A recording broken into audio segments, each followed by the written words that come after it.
दोस्तों आपके मन में भी ये सवाल आया होगा कि बैक एंड बाइसेप्स के वर्कआउट को यूजुअली साथ में क्यों करते हैं। तो ऐसा इसलिए है क्योंकि बैक के मैक्सिमम वर्कआउट में बाइसेप्स काफी एक्टिवेट रहते हैं। आप फील करेंगे कि बैक के मैक्सिमम एक्सरसाइजेज में बाइसेप्स काफी इन्वॉल्व हो रहे हैं। तो आज की इस वीडियो में डिटेल फॉर्म एंड पोस्चर के साथ बैक एंड बाइसेप्स की वर्कआउट को हम लोग समझेंगे।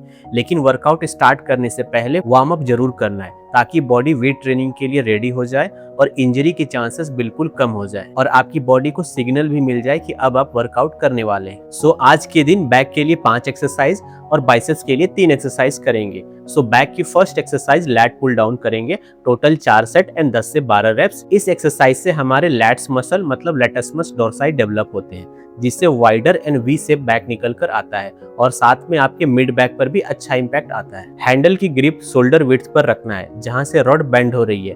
नीचे पुल करते हुए बहुत ज्यादा पीछे लीन नहीं होना है, नीज का सपोर्ट ले लेंगे। बार जब ऊपर जाती है तो बहुत स्लोली कंट्रोल तरीके से छोड़ना है ताकि लैट्स अच्छे से स्ट्रेच हो सके एंड झटके से बार को नहीं छोड़ना है। ध्यान रहे कि प्रैक्टिस कीजिए कि जब भी बार ऊपर जा रही है तो आपको इनहेल करना है और जब आप बार को नीचे पुल करते हैं तो एक्सहेल करना है। इसके बाद बैक की सेकंड एक्सरसाइज सीटेड केबल रो करेंगे, टोटल 3 सेट एंड 10 से 12 रेप्स। इस एक्सरसाइज को करने से आपका मिड बैक और लैट्स मसल दोनों साथ में ट्रेन हो जाते हैं। जहां लैट पुल डाउन एक वर्टिकल पुल था वहीं सीटेड केबल रो एक हॉरिजॉन्टल पुल है। इसको करने से बैक की थिकनेस एंड डेंसिटी काफी बढ़ती है। अब फॉर्म की बात करें तो पहले लेग्स को प्लेटफॉर्म पर प्लेस कीजिए, हल्का नी बेंड रहेगा। देन हैंडल को खींचकर पहले स्ट्रेट बैठना है, फिर स्लोली आगे छोड़ना है इनहेल करते हुए। हल्का आगे लीन हो जाएंगे, इससे बैक मसल अच्छे से स्ट्रेच होते हैं और पीछे खींचेंगे एक्सहेल करते हुए जिससे मसल स्क्वीज होंगे। इसके बाद बैक की third exercise chest supported dumbbell row करेंगे, टोटल 3 सेट एंड 10 से 12 रेप्स।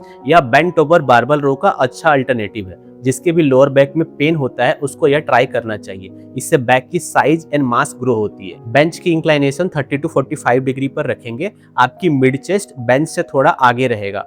वेट को लिफ्ट करते हुए बैक को स्क्वीज करना है और स्लोली नीचे ले जाते हुए स्ट्रेच करना है। ग्रिप अगर न्यूट्रल रहेगी तो लैट्स पर ज्यादा टेंशन आएगा और प्रोनेटेड मतलब रिवर्स ग्रिप रहने पे आपके मिड बैक या अपर बैक पर ज्यादा टेंशन आता है। दोस्तों अगर आप एक बिगिनर हैं और आपका गोल फैट लॉस या फिर मसल गेन है या फिर बॉडी रिकम्पोजिशन करना है और अगर आपको समझ में नहीं आ रहा है कि कौन सा वर्कआउट प्लान करें, किस सीक्वेंस में करें, कितने सेट्स होने चाहिए, कितने रेप्स होने चाहिए, डाइट प्लान कैसे फॉलो करें, रिकवरी प्रोसेस क्या होती है, ये सब कुछ मैंने अपनी 90 डेज ट्रांसफॉर्मेशन प्रोग्राम में बताया है। अगर आप इसकी लिंक चाहते हैं तो आप मेरी डिस्क्रिप्शन को चेक कर सकते हैं या फिर आप मेरी बायो को भी चेक कर सकते हैं। दोस्तों अब बैक की next exercise single hand dumbbell row करेंगे, टोटल 3 सेट एंड 10 से 12 रेप्स। इस एक्सरसाइज का मेन फोकस आपकी लैट्स मसल पर आता है क्योंकि आप 1 बाय 1 सिंगल हैंड से कर रहे हैं तो बेहतर फोकस और सिमेट्री भी बनती है और साथ में आप हैवी लिफ्टिंग में कैपेबल भी हो पाते हैं। अब फॉर्म को देखिए, पहले लोअर बैक को कर्व पोजीशन में प्लेस कीजिए, वेट को नीचे से ऊपर खींचते हुए हल्का हिप्स की डायरेक्शन में आर्क फॉर्म में ले जाने का ट्राई करेंगे तो लैट्स पूरे तरीके से स्ट्रेच एंड कॉन्ट्रैक्ट होगा। बस मूवमेंट को स्लो एंड कंट्रोल वे में रखना है। अब लास्ट में लोअर बैक को ट्रेन करने के लिए हाइपर एक्सटेंशन करेंगे, टोटल 3 सेट एंड 15-15 के रेप्स रखेंगे। इस एक्सरसाइज के सब्स्टिट्यूट में आप डेडलिफ्ट भी कर सकते हैं लेकिन ये ज्यादा सेफ होता है। बहुत ही सिंपल है, पहले नीचे बेंड होना है और ऊपर स्ट्रेट होना है। जरूरत से ज्यादा ऊपर उल्टी दिशा में स्ट्रेच होने की कोशिश करने पर लोअर बैक में पेन शुरू हो सकता है, सो इसका ध्यान रखिए। और बैक की किसी भी एक्सरसाइज में सबसे इंपॉर्टेंट बात है माइंड मसल कनेक्शन बनाना, मतलब नेगेटिव रेप्स जो इसेंट्रिक रेप्स है उसको कंट्रोल्ड एंड स्लोली करना, ग्रोथ वहीं पर छिपी होती है। दोस्तों बैक की वर्कआउट के बाद अब बाइसेप्स की 3 एक्सरसाइज करेंगे।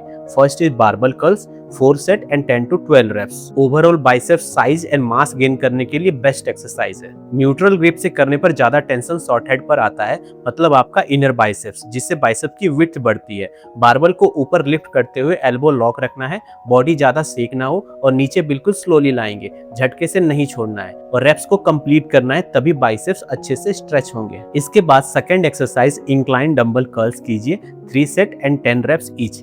इस एक्सरसाइज से आपके लॉन्ग हेड मतलब आउटर बाइसेप्स टारगेट होते हैं जिससे बाइसेप्स की पीक डेवलप होती है। Bench angle should be around 45 to 60 degree. Weight को ऊपर उठाते हुए एल्बो को फिक्स रखिए। ध्यान से ऑब्जर्व करेंगे कि केवल लोअर हैंड का मूवमेंट हो रहा है और एल्बो बॉडी से थोड़ा सा पीछे फिक्स है। अब लास्ट में हैमर कर्ल्स करेंगे, 3 set and 10 to 12 reps each. Hammer curls करने से आपके बाइसेप्स साइड से चौड़े दिखते हैं, क्योंकि brachialis muscle and brachioradialis forearms भी टारगेट होते हैं।